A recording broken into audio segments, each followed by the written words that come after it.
Just a few days before the presentation of the new 2022 cars, we would like to summarize the evolution that the power unit, the engine, has undergone since its introduction in 2014. Since 2014, the rules and the way to develop the power unit has been completely changed. Before, the game of the motorist of Formula One was to put as much air as possible in the engine, to then put as much fuel as possible, and this amount of fuel that you would put in the engine would allow to gain power and gain every year some more power, and the rest was done on that. In 2014, the FIA made us the proposal to the manufacturer to change the game, and they decided, okay, now guys, we are going to change completely the figure. We are going to impose the amount of fuel that is going into the engine, and your job will be to do the best use of this fuel, to burn as much as possible this fuel with a very high efficiency, and then the rest will be on technologies that are related to what we want for the future of automotive. Less CO2 emissions, more power with less gasoline. But we did not only that in Formula One. We also decided that the power unit that you would use would have a technology that was not yet on road car. And so it has been decided to try to use the best technology for the combustion, injection, compression ratio, all the traditional technology of engine people, to add a turbo engine. At this time, the turbo engine were coming back on the road car. And also, it was decided to try to recover the lost energy. When you have combustion, a lot of the energy is not used to power the car. It is going into the exhaust. You have to cool with radiator. And so, what was decided was to put technologies that would recover part of this energy. After some studies, we realized that the best way to recover energy was to recover the energy that is lost in the exhaust of the cars. What has been added to recover this energy was a small motor that is hooked to the turbo that can allow to recover the extra energy that then would go directly in the air. In that case, we use the energy that is in the exhaust gas to power the turbo, recover this energy, and use it later on with another motor to give more power to the car. Plus, we have the traditional recovery of braking energy. Every time the car is braking, you are also dissipating energy through heat in the brakes. In that case, you can also brake the car with an electrical motor, recover this energy. All this energy is going in a battery. And then after that, the game is to recover as much energy as possible and to then use it later on to push the car and have a complementary power to the engine. The combustion engine started with performance that were close to road car engine, but then the engineers of Formula One have realized that using a good gasoline, developed with our gasoline partners, we could also improve a lot the power, increase the compression ratio, and have a much better efficiency. And over 10 years, we have finished by having very high level of efficiency of burning the gasoline from the engine. But this progress of efficiency, they have also been accompanied by progress for all the other parts of the power unit. The turbo also started from performance of road car turbo, but we have been able now to develop compressor and turbines that can recover almost all the energy that there is in the exhaust. The turbines have now efficiencies that are 90%, which means that almost all the heat that you would lose in the exhaust is recovered, put in the battery, and then used to power the car and give more performance on the lap. In the same way, all the electric system improved over the years, and now we have extremely efficient motor and power electronics that are controlling the motors, and we lose only 1 to 2% of the energy when we put it through the motors. Batteries also technology has extremely strong evolution in 10 years, and now we have systems that are extremely efficient. That means when you put energy in the battery and you take it away, you are losing very small amount of this energy, maybe 10%. And so this lets you give more power to the traction motor and then make the car faster. So where are we now and where do we go? What we have seen after 8 years of development of this new power unit is that the efficiency out of the gasoline, meaning the energy you can recover when you burn the gasoline, when you recover it, has gone from 30%, the number we had in 2013, to now more than 50%. So it's a tremendous improvement because this type of efficiency you can very rarely find it in combustion process, maybe in some static combustion devices, but not on cars. What will be the evolution of this? With the FIA and all the manufacturers, we have decided to continue this route toward a more sustainable technology in Formula One. And what we try to do now is to increase the electric power, all the recovery sources that we can have as compared to the amount of gasoline. So in the future, in Formula One, we will keep this game of having less gasoline and trying to extract as much power as we can, as much energy, and we will increase the possibility of having electric power to reach numbers like 50% of energy from the engine and 50% of energy from the hybrid system, the electric system that will be in phase with the technology development we have with road car.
I'm wondering what you're gonna ask me today.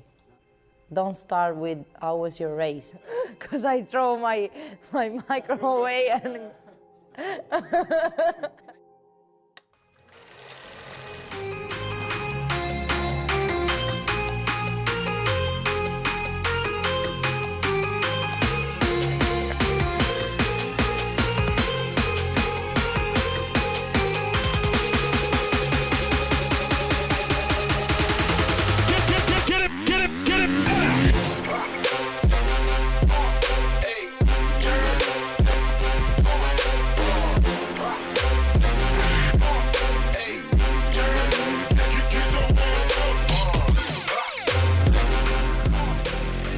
I started riding a bike because my brother Luca is 6 years older than me. He was already racing a bike. I just grew up into his life, you know.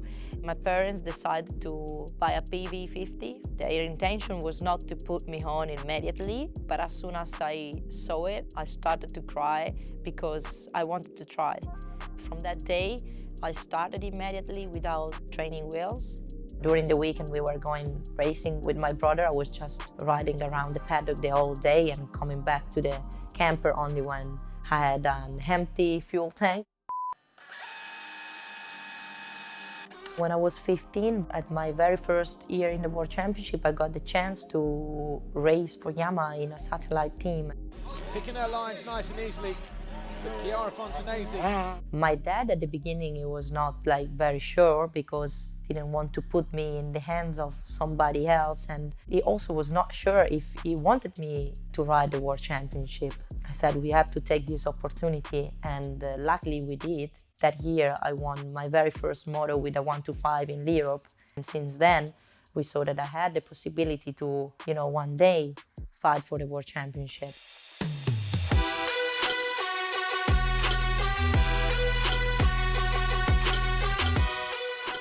After the first year, we decided to do it on our own. We built our own team, kept going with the MX Fonte Racing team since then to now. A big reason of why I could achieve so much during the years is because I always had a great team. my family. My dad knows perfectly how to put the bike in terms of suspension, and my brother always did the electronic. He always been a rider and he know what I need. Everything was managed by us and everything was going around me, my races and my results. My family is my first supporter and they walk with me in the same direction. I mean, I trust them 100%. My very first championship win has been taken in England. For sure, it's something that will last forever in my heart. Already one was already something great, and to win 4 in a row was incredible. A 4-time world champion, Chiara Fontanesi, and Yamaha world champions again. A girl to succeed in motocross need a really strong mind, be talented, and of course need to have a physical condition which is very good. I think my strength point as a racer is my head. Like, I'm mentally really strong. When you're really tired and you still have to push because you need to be on a certain time or a certain repetition, it's there where your mind needs to come out and say you can do it, you know. I think also I'm a talented girl because when I was a kid I never really was training and I was still winning, and I just learned how to make a good corner or how to, you know, wait for scrub or keep the bike low in the jumps. And if you are able to do that without nobody telling you, it's because you have your talent inside yourself. Nobody ever teach me riding a bike, no one. It's something that I think I have in my blood.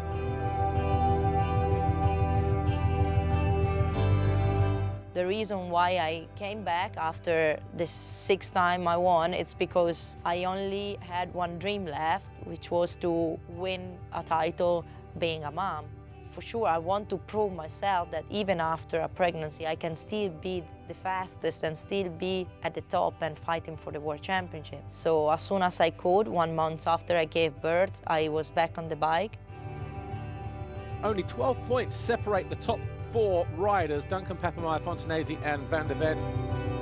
And I was still fast, you know, I mean, I needed time to be back at my level, but it means that I was ready to participate. And I was training almost every day. I was lining up behind the gate in Matterley Basin 2020, only 3 months after I gave birth. And that for me was already a big achievement because my mind always wanted to be back, but you never know until you get there. 3rd overall this weekend, the KTM of Chiara Fontanesi. And when I could finish on the podium already at the first round, it was just really amazing for me and something that I was just like speechless. The season this year is going very well. I've been very consistent apart the first round where I had a bad luck and I lost a lot of points, but for the rest I've been on the podium every round. I won 3 of 4 motos in Turkey, which was very good. 4 motos, very intense. The all 4 finished almost the same, you know, apart the first one. I think that has been one of the greatest battles I've had. That was a proof to myself and to my family that if I say something, I can reach it. We don't prepare strategies before the season, especially in these couple years, you know, with the COVID situation. You never know when you're gonna race, if the race is going to stay there, so difficult to make plans. What I do, and it's what I always did, it's to focus each motos in what I have to do. So step by step, not thinking on the final result, not thinking on I have to do that instead of that. Just keep moving forward, forward and faster, faster, stronger, stronger. Just keep flying further, further and wiser, wiser, higher, higher. Take the limits up. The way you train has changed. Before it was more about riding and racing. Now I wouldn't be so good if I would just ride a bike and not training physically. There's no specific area where you train, it's just about whole body because on the bike you move everything, like really everything. So it's important to be fit enough to try to avoid the injuries. When I started, which is not ages and ages ago, but the bike has changed a lot and we have ECU, traction control, things like that, that you can work so much on that. And when I started, I didn't have all that. So everything is developing year by year. So then you need to be always at the same level. inside myself, I always want to be the best in everything I do, and I give everything I have. If you want to become a world champion, you need to work hard. I wish that I could have had the possibility to have somebody like me back in the days telling me how I should train, what I should do. That's why we decided to give the opportunity to the others, exactly what I didn't have when I was younger. This is basically why we opened the KFA. Everything that I do, how I became a champion, how I kept being a champion, how I could take a year off, have a baby, come back, work hard and be back at the top has something to do with the academy, because our academy is based on our experience. This is what we want to give to the young people that comes to train, to be able to teach them that you need to want it in your mind, you need to work hard, be consistent. And what I did, coming back, you are more trusted if you have a story to tell and to prove than if you have never did something in your life. I think this is really a big part of our trust in the academy. My parents, they thought that I would stop one day because I'm a girl, and they said, okay, she will be interested in something else, but in the end now, I'm still here racing, and basically all the families involved in the team, probably something that nobody would have ever thought. I feel like, wow, I'm 27, I won 6 times the World Championship. I had a baby and I'm still there at the top of the world. It means that I'm still able to do what I'm doing. Becoming a mom doesn't mean that you need to sit home and stop living.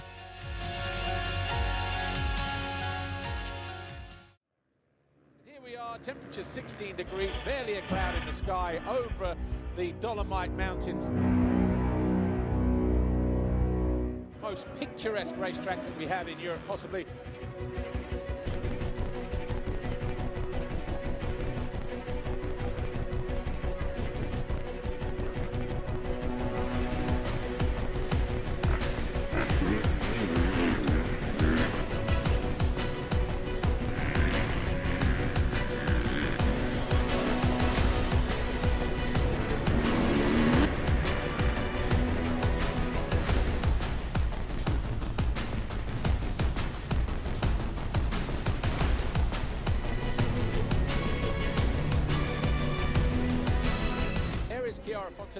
Starting on pole position, as she so often does.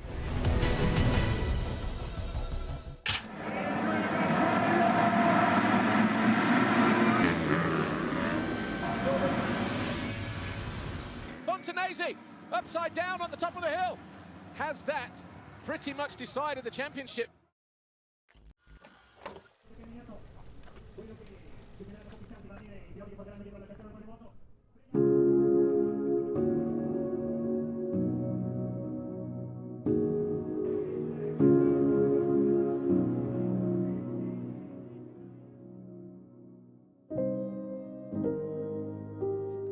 I already forget about what happened, because it's not something that you need to think about, because it's not that I've been doing mistake. It's something that happened to me for no reason. I mean, like, I just was the unlucky girl on track. I cannot, stay still and focus on that, because it will take me nowhere. I was fast. I took the pole position at the last round again, so I know I can win. When you lose yourself. It's not the team that loses. And I think that's why individual sport makes you also stronger.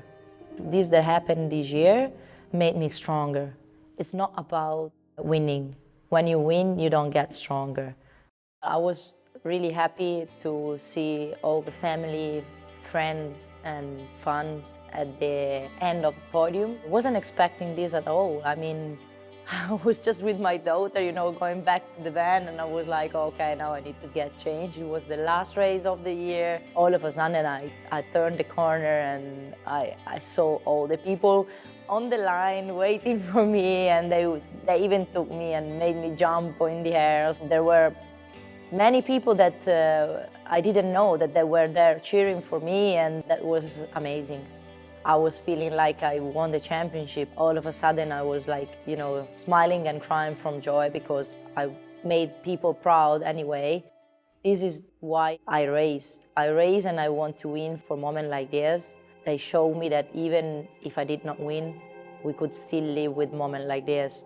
I'm so happy that I could give everything I had, because nothing more frustrating than ending a championship and knowing that you could have give more. I gave everything I had, and that's why I'm happy anyway.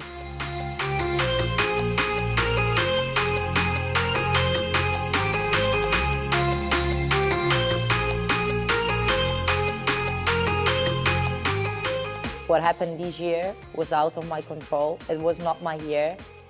What happened just made me stronger, but I will train and fight again, and I will be back.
The Jiralia is absolutely spectacular. It's got a slightly mystic feel to it.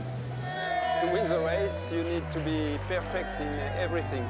There's no compromise. You have to be focused all the time. It is the most prestigious race, I think, in the Mediterranean. Passion, tradition, and a respect for continuity. Values which have always typified the Rolex Jiralia. In mid-June, this famous fixture in Mediterranean sailing returns with its 3-day inshore series, followed by the renowned 241 nautical mile offshore race. For the first time in 3 years, the event, organised by the Yacht Club Italiano in collaboration with the Société Nautique de Saint-Tropez, will again see Saint-Tropez take centre stage. The picturesque town of France's Côte d'Azur is much loved by sailors, in part due to its rich nautical heritage.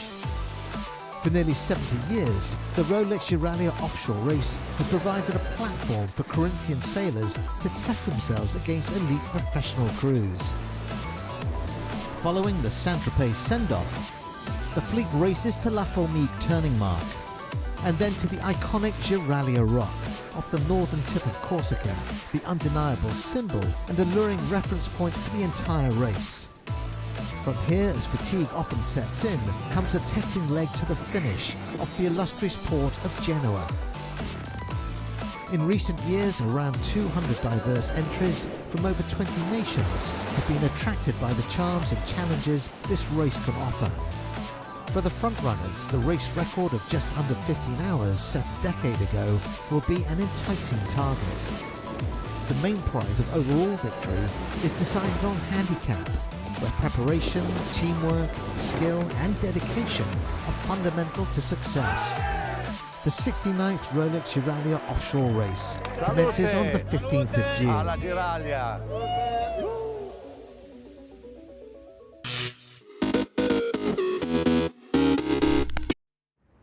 Durban is a thriving modern city in KwaZulu-Natal, home of the Zulu nation. Its people live a fast-paced 21st century life, yet many of them carry their traditions deep within them.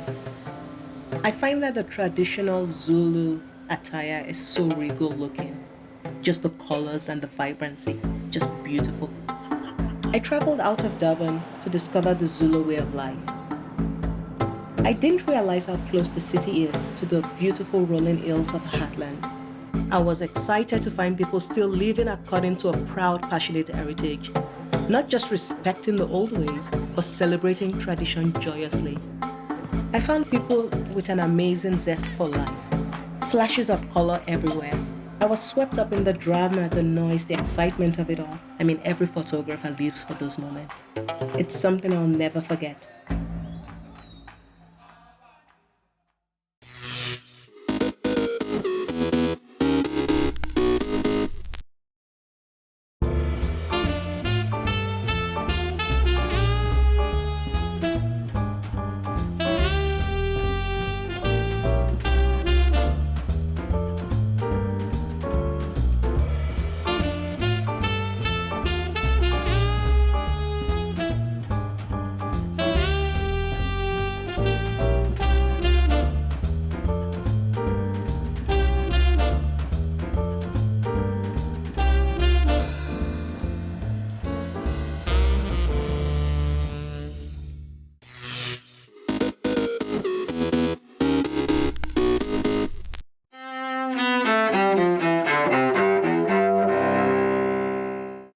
August 28, 1963.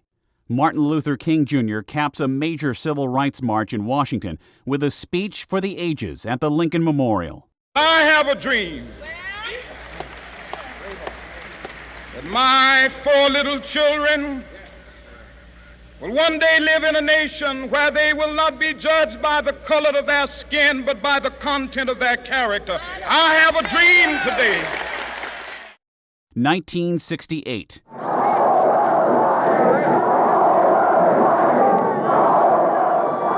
In Chicago, police and anti-Vietnam War protesters clash in the streets during the Democratic National Convention. Connecticut Senator Abraham Ribicoff condemns the police for the violence when he nominates a fellow senator for president. And with George McGovern as President of the United States, we wouldn't have to have Gestapo tactics in the streets of Chicago. But Vice President Hubert Humphrey is the nominee for the deeply divided Democrats. He narrowly loses to Republican Richard Nixon in the fall. 1955.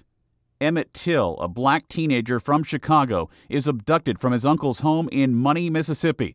2 white men seize Till after he supposedly whistled at a white woman. He's found brutally murdered days later. An all-white jury acquits the men of the crime. They later confess in a magazine interview. And 1996. In London, a royal split becomes final as Britain's Prince Charles and Princess Diana are granted a divorce. Diana is killed in a Paris car crash a year later. Charles marries longtime love Camilla Parker Bowles in the following decade. Today in history, August 28th.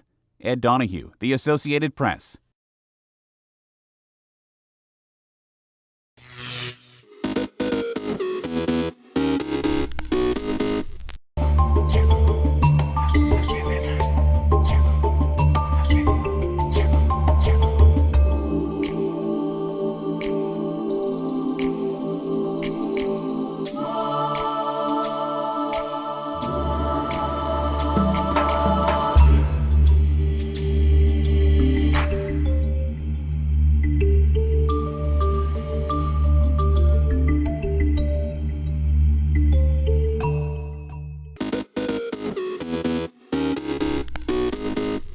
Welcome back in our studio, and in today's news,